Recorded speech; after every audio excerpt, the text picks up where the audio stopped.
Halo teman-teman semua, apa kabar hari ini? Kiranya kita pada sehat selalu ya. Hari Sabtu seperti ini kita akan sharing analisis pada pair Euro USD untuk pergerakan harga minggu depan. Oke, langsung aja kita mulai melihat pola candlestick pada time frame weekly.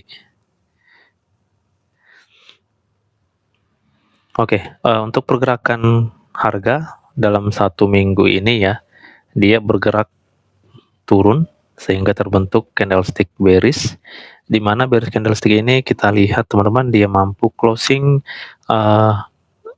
shadow candlestick yang ini. Nah, itu close body ya. Ya, ini ya, itu close body. Lalu potensinya jika seperti ini ada penurunan kembali. Nah, hanya saja yang perlu kita pahami teman-teman, jika kita ingin eksekusi market seperti ini, nah bisa aja nanti harga melakukan retest lalu turun kembali. Nah, untuk area yang masih fresh dan berpotensi menghalangi harga, nah di sini kita lihat ada demand area atau rally base rally.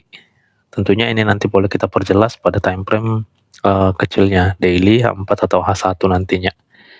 Itu area terdekatnya. Saya rasa untuk satu minggu ke depan ya cukup lah ya, kira-kira sampai pada zona ini ya. Jika tembus harga signifikan turun, nah itu kita masih ada di area support ini. Tapi ini dalam satu minggu ini sih menurut saya tidak sampai ya ke zona ini ya, satu minggu ke depan ya. Oke, yang penting ini ancang-ancang aja yang perlu kita pahami, area-area yang menghalangi harga ya. Nah, ini juga termasuk ya shadow candlestick ini, karena pada weekly dia berupa shadow. Nah, untuk area ini nanti kita lihat di time frame kecilnya itu berupa support ataupun area demand. Nah, sekarang kita coba cek teman-teman pada time frame daily-nya. Ini yang bisa kita lihat ya di weekly-nya. Oke, kita coba masuk ke daily. Ya, untuk area di daily saat ini harga berada di area demand ya, rally base rally. Nah, ini belum breakout teman-teman. Jadi seperti yang sudah kita katakan, masih ada potensi nih. Jika memang terkonfirmasi nanti dari zone ini, nah ini masih bisa nih teman-teman, harga akan naik untuk mencari area yang kuat. Nah, ini untuk lanjut melakukan penurunan. Kalau pada daily ini kita ketemu areanya levelnya di zona ini ya. Nah, ini masih ada level area yang menghalangi harga ya nantinya, rally base rally. Ini pada daily. Oke. Nextnya, nah ini ya, ini tadi area shadow candlestick yang kita marking di weekly-nya. Nah, ternyata pada daily dia berupa support area. Support ini juga masih fresh. Ini bisa kita pakai nantinya untuk melakukan posisi buy. Jika terkonfirmasi ya, ingat pola konfirmasi itu penting untuk melakukan entry. Ya, seperti ini untuk daily-nya. Sekali lagi zone area ini ya, ini belum breakout full body. Nah, dia masih nge-sweep lalu harga di reject. Nah, nanti kita akan lihat ini teman-teman, rejection-nya ini potensinya kemana. Nanti tinggal cek area zone di sini ataupun di bawah ini. Nah, untuk lanjut posisi sell-nya, karena ini ada level ini ya. Nah, ini level support yang sudah di breakout. Ya, jadi nanti bisa aja harga naik seperti ini ke area support kembali. Nah, lalu harga melakukan penurunan. Nah, bisa aja seperti itu ya. Oke. Nah, itu yang bisa kita lihat pada time frame daily-nya ya. Oke, kita langsung aja cek struktur pada time frame H4-nya. Ya, untuk struktur H4 ini coba kita cek dulu ya.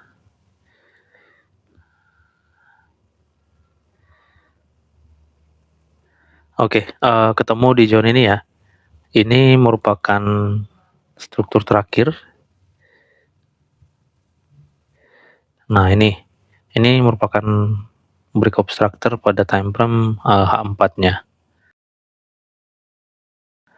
Oke, setelah ada BOS di sini, lalu harga naik sampai ke atas ini. Nah, berarti ini ya, ini merupakan high yang sudah valid. Oke, jadi seperti ini. Untuk struktur pada H4, tentunya ini sebagai low validnya. Kalau ini nanti di breakout, maka kita eh, tahu bahwa harga sudah ada perubahan tren di H4-nya. Oke, jadi kita udah ketemu strukturnya pada H4. Nah, sekarang kita tinggal cari area entry untuk buy ya. Oh ya, sebelumnya ini ya, harga ini melakukan kenaikan, tetapi di sini dia masih hanya di sweep ya, sehingga area ini masih tetap high valid ya, belum ada struktur baru di sini. Lalu harga melakukan penurunan, masuk pada POI ya, ini ternyata POI. Nah, dia tidak ada pola konfirmasi untuk buy, sehingga harga drop dan sudah breakout. Oke, saat ini kita akan lihat area entry kita untuk posisi buy-nya. Ya, pada 4 kita punya area entry di zone ini ya. Ini zone yang kita lihat tadi ya, belum breakout pada daily tadi. Nah, di sini pun dia belum breakout ya. Nah, sekarang uh, kita akan cari area yang masih fresh-nya. Ini sudah tidak fresh, kita pindah ke sini. Ya, ini areanya masih fresh. Nah, itu ya. Uh, iya, masih fresh ini. Itu belum terkena itu. Oke, jadi apakah kita bisa melakukan entry buy di sini, teman-teman, area ini? Nah, ini tentunya bisa kita lakukan posisi buy jika muncul konfirmasinya. Masalahnya saat ini belum ada pola konfirmasi untuk buy, ya. Jadi kita tidak bisa entry langsung di zone ini. Nah, bisa aja nanti dia seperti ini, masuk pada POI ini, nah lalu kalau terkonfirmasi baru dia naik, teman-teman. Nah, gitu ya. Jadi kalau melalui H4 ini, saat ini kita harus menunggu ya. Yang perlu ditunggu, ini harus terkonfirmasi untuk buy. Kalau tidak, maka harga ini akan turun ke sini. Karena ini areanya masih fresh. Oke, ini OB di H4. Oke, seperti ini ya, OB fresh di H4. Satu lagi kita punya support area di sini. Tapi support ini sisa shadow ya, jadi ini pun harus hati-hati ya, makanya. Ya, itu berupa support, tapi support ini sisa shadow candlestick. Jadi ini harus benar-benar ada pola kenaikan yang benar-benar powerful ya untuk memakai sisa shadow seperti ini. Nah, nextnya teman-teman yang perlu kita pahami, jika nanti seperti ini trennya, dia malah tidak terkonfirmasi di sini dan turun ke sini pun tidak terkonfirmasi. Nah, ini low valid ini yang perlu kita cek. Kalau sudah terbreak full body break, nah ini maka kita tahu bahwa tren ini sudah menjadi sell seperti ini. Ya, maka harga akan mencari area yang lebih kuat lagi di bawah ya. Termasuk yang kita marking tadi pada zone ini, kita akan refine pada H4-nya dia di sini. Oke, ini ya pada H4, ini juga masih fresh ini.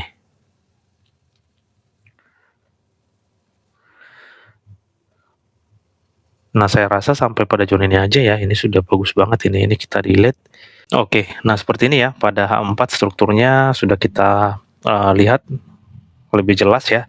Nah, ini kita delete. Nah, ini kita sisa 1, 2 lagi ya pada H4. Kalau sampai low valid di break, maka ada perubahan tren menjadi sell. Oke, teman-teman. Nah, sekarang kita akan masuk pada time frame H1-nya untuk memperkecil area ya. Jadi nanti kita boleh scalping lah di H1 ataupun teman-teman kalau mau perkecil lagi boleh di time frame M15. Oke, pada H1 ini kita cek dulu ya. Ini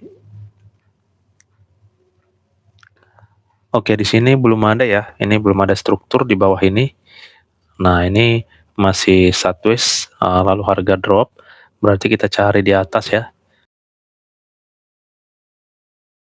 Oke, kalau di atas ini tertingginya, lalu di full body, lalu di sini, nah ini masih sweep, di sini juga tidak ada ya. Ini tertingginya tapi hanya shadow. Nah, berarti di zone ini ya. Nah, kita ketemu pada zone area ini. Jadi untuk H1-nya sudah ada perubahan tren menjadi sell ya. Ini change of karakternya. Oke, setelah kita ketemu change of karakter sini artinya harga sedang down ya, sedang turun. Nah, kita bisa entry sell. Jadi kita akan cari sih peluang entry untuk sell. Kalau pada H4 tadi kita bisa entry buy, sekarang kita cari peluang entry untuk sell jika harga ada rejection seperti ini. Ya, untuk saat ini low-nya belum valid ya. Jadi nanti jika itu sudah valid mengalami kenaikan, nah ini kita ketemu satu di level support area ini. Ini juga nanti akan menghalangi harga untuk melakukan kenaikan. Jadi kita boleh siap-siap pada zone ini untuk melakukan sell. Next-nya itu di area ini. Ini juga masih fresh dan bisa kita gunakan untuk posisi sell. Ya, tetap ya pola konfirmasi walaupun ini area-areanya masih fresh. Nah, ini penting untuk menunggu pola konfirmasi di area zone yang kita marking ini. Nah, kalau nanti masih breakout, kita bisa cari ya di area atas ya.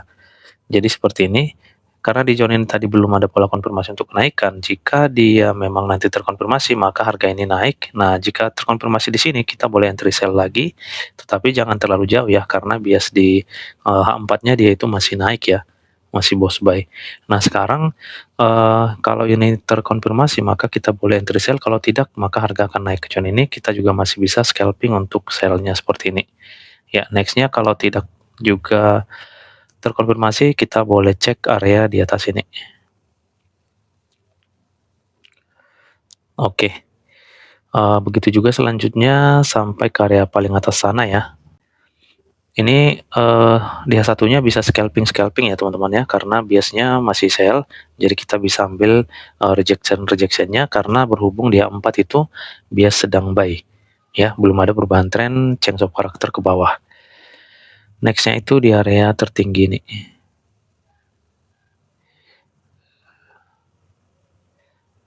Oke, ini yang bisa kita lihat di time frame H1-nya ya. Ya,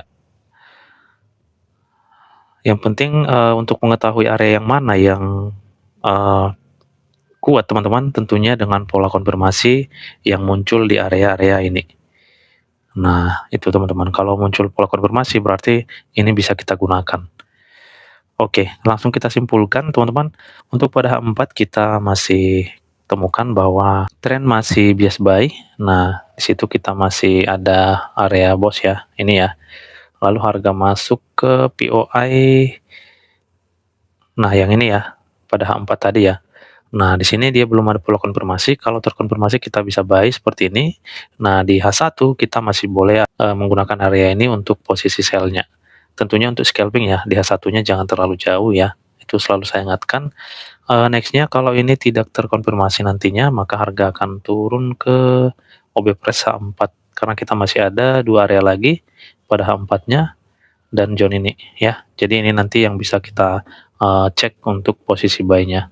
Nah, yang berikutnya kalau ini sampai di breakout, maka ada perubahan tren pada H4, kita boleh siap-siap fokus entry sell di Euro USD ini. Oke teman-teman, itu aja ya yang bisa kita jelaskan untuk pergerakan harga potensinya di Euro USD pada minggu depan. Oke, semoga analisa kita ini bermanfaat dan menambah wawasan untuk kita semua. Terima kasih, salam profit dan tetap semangat.